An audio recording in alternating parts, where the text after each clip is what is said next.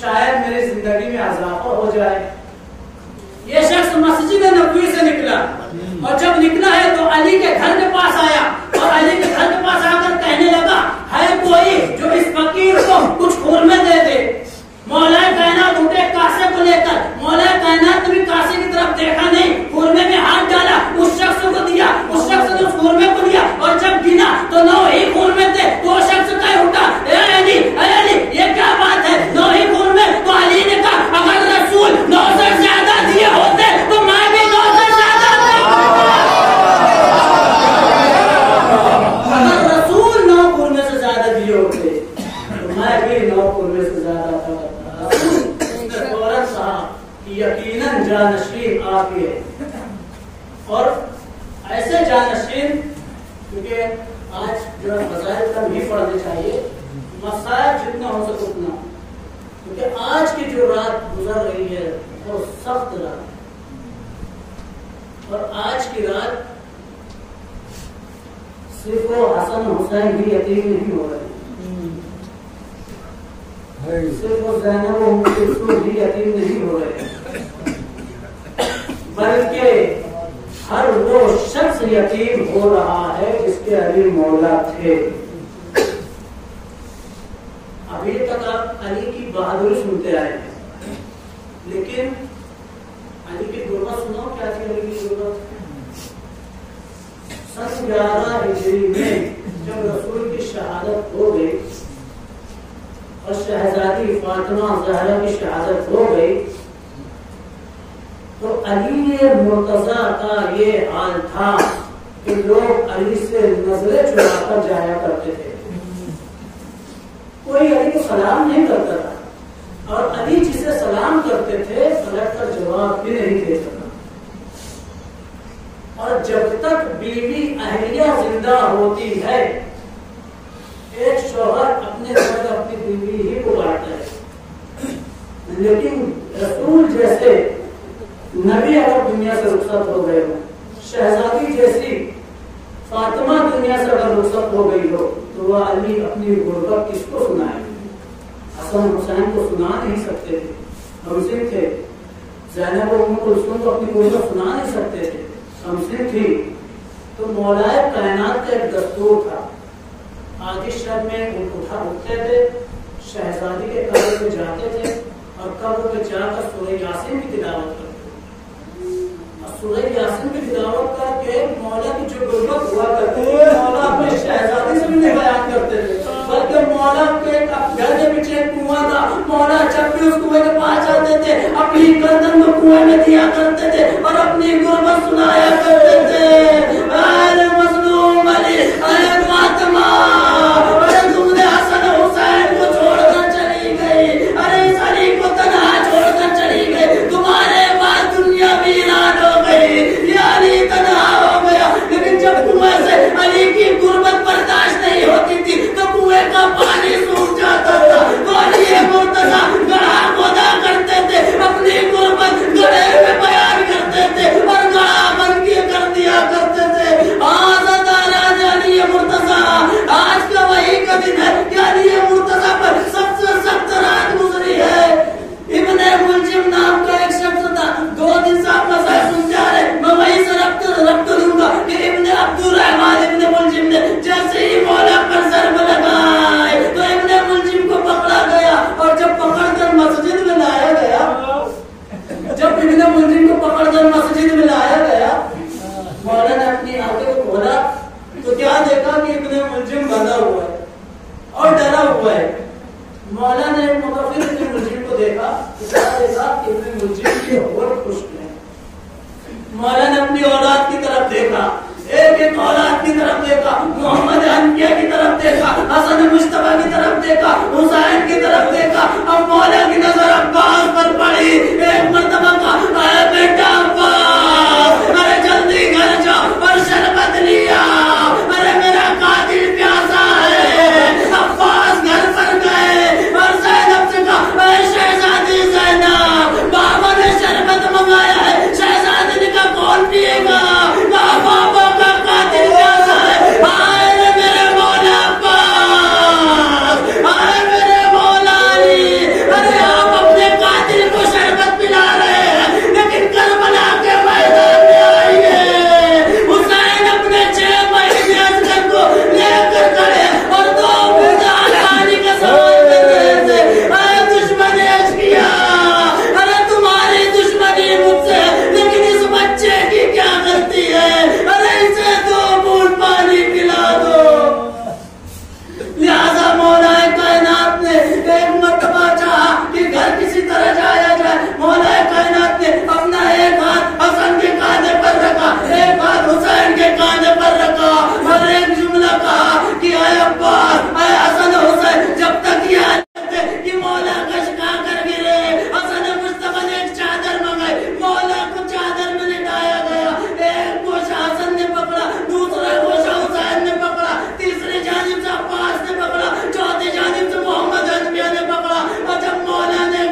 دو کہ وہ اپنے گھروں کو چلی جائے، کیونکہ میری بیٹی زینب کو مار رہی ہے۔ ارے میں نہیں چاہتا کہ ان کی گریے کی آواز میرے چاہنے والے سنے۔ میں کہوں گا اے علی، آپ کو اتنی آواز کا پردہ، آپ کو اتنا خیال کہ زینب کی آواز کا پردہ گھر میں رہ جائے، لیکن شام کے دربار میں آئیے، ایک بد کلام یزید سے زینب کلام کر رہی ہے اور کہہ رہی ہے اے میرے نانا، ارے دشمنوں نے حسین کو چھوڑا، حسین کو قتل کر دیا، اور یہ یزید زینب سے کلام کر رہا ہے، لہذا علی مرتضیٰ کو بستر پر لٹا دیا گیا۔